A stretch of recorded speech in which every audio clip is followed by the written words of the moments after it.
నమస్కారం. శ్రీమాత్రే నమః.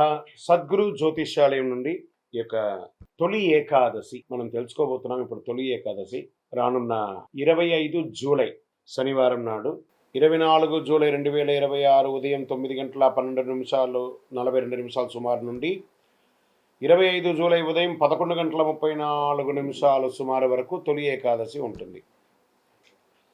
ఓకే, తొలి ఏకాదశి యొక్క విశిష్టత ఏంటి అని అనుకుంటే, చాతుర్మాస వ్రతాలు ప్రారంభమవుతుంది. అత్యంత పవిత్రమైనటువంటి ఏకాదశి. ఈ రోజు నుండి శ్రీ మహావిష్ణువు యోగ నిద్రలో ప్రవేశిస్తారని పురాణాలు చెప్తున్నాయి. ఈ ఏకాదశిని దేవశయన ఏకాదశి, హరిశయన ఏకాదశి, ఆషాఢి ఏకాదశి, తొలి ఏకాదశి అని అంటుంటారు. దీనివల్ల మనకు జరిగే విషయం ఏమంటే, ఈ చాతుర్మాస్య ప్రారంభంలో ఈ 4 నెలలు అత్యంత పవిత్రమైందని చెప్పచ్చు. ఆషాఢం, శ్రావణం, భాద్రపదం, ఆశ్వీజం. ఈ కాలంలో వివాహాలు, గృహప్రవేశాలు, ఇతర శుభ కార్యక్రమాలు సాధారణంగా ఏది కూడా చేయరు. సన్యాస స్వీకారంలో ఉన్న వాళ్ళు ఒకే చోట ఉండి ధర్మబోధన చేసేవాళ్ళు జగద్గురువులంతా అంటారు. మరి తొలి ఏకాదశి ఎందుకంత గొప్పది? శాస్త్ర ప్రకారం ఏకాదశి వ్రతాల్లో తొలి ఏకాదశి అత్యంత పుణ్యప్రదమైనది అని చెప్పచ్చు. ఈ యొక్క తొలి ఏకాదశిలో చేసినటువంటి జపం కానీ, ధ్యానం కానీ, పూజ కానీ, ఉపవాసం కానీ వేల కోట్ల ఫలితాన్ని అందిస్తుందని చెప్పడం జరుగుతుంది. సరే, దీనికి ఏమైనా పురాణాలతో ఎవిడెన్స్ ఏమైనా ఉందా అంటే, ఒకసారి దేవతలు, ఋషులు శ్రీ మహావిష్ణువు ప్రార్థించారంట. అప్పుడు మహావిష్ణువు ఇలా అన్నారు: ఆషాఢ శుక్ల ఏకాదశి నుండి కార్తీక శుక్ల ఏకాదశి వరకు నేను యోగ నిద్రలో ఉంటాను. ఈ కాలంలో నా భక్తులు ఉపవాస పూజలు, జపం, దానం చేస్తే వారికి అనంత పుణ్య ఫలితాన్ని నేను అందించగలను అని అన్నారన్నమాట. అప్పటి నుండి ఏకాదశి దేవశయన ఏకాదశిగా నిర్ణయించడమైంది.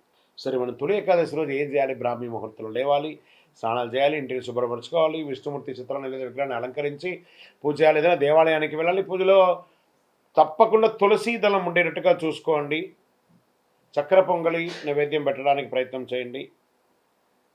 అందులో ఏ విధమైనటువంటి మంత్రం చెప్పుకుంటే బాగుంటుందంటే, అష్టాక్షరి మంత్రం. ఓం నమో నారాయణాయ, ఓం నమో భగవతే వాసుదేవాయ అని చెప్పుకోవచ్చు. ఓం నారాయణాయ విద్మహే వాసుదేవాయ విద్మహే తన్నో విష్ణు ప్రచోదయాత్ అని ప్రార్థన చేసుకోవచ్చు. ఈరోజు మనం ఇంకేమైనా ప్రత్యేకమైనటువంటి పారాయణ ఏమైనా చేయొచ్చు అంటే, విష్ణు సహస్రనామం, గజేంద్ర మోక్షం, శ్రీమద్ భాగవతం, భగవద్గీత, నారాయణ కవచం లాంటిది చేయొచ్చు. సరే, ఇంకేమైనా ఉపవాసం ఏమైనా చేయొచ్చు అంటే తప్పకుండా చేయొచ్చు. శక్తి ఉన్నవారు నిర్జల ఉపవాసం అంటారు. ఉపవాసం అంటే ఓ గ్లాసులు బాదం పాలు, ఓ డజన్ అరటిపండు, కాజు, కిస్మిస్ తినడం కాదు. ఉపవసించడం, భగవంతుడికి దగ్గరగా వసించడాన్ని ఉపవాసం అంటారు. అలాంటి ఉపవాసాన్ని ఉండడము.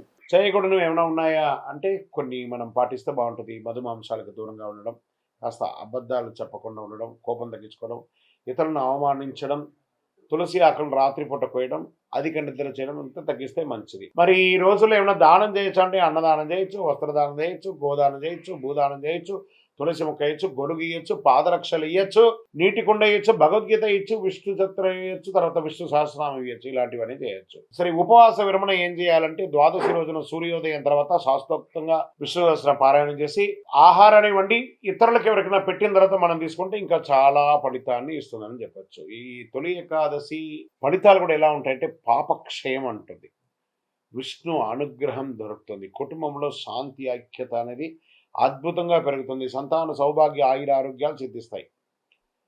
దీంట్లో మొత్తానికి ఈ తొలి ఏకాదశి రోజు మనం అందరం కూడా ప్రార్థన చేస్తుంది. శాంతాకారం భుజగ సైనం పద్మనాభం సురేశం విశ్వాకారం గగనదర్శం మేఘవర్ణం శుభాంగం లక్ష్మీకాంతం కమనయనం యోగ విద్యానగమ్యం వందే విష్ణుం వైవహనం సర్వలోకైకనాథం అని చెప్పుకోవచ్చు. తొలి ఏకాదశి కేవలం ఉపవాస దివసం మాత్రమే కాదు, భక్తి నియమం, జపం, ధ్యానం ఇవన్నీ చేయడం వల్ల మీరు కోరిన కోరికలన్నీ పొంది అద్భుతమైనటువంటి ఫలితాలు పొందుతారు.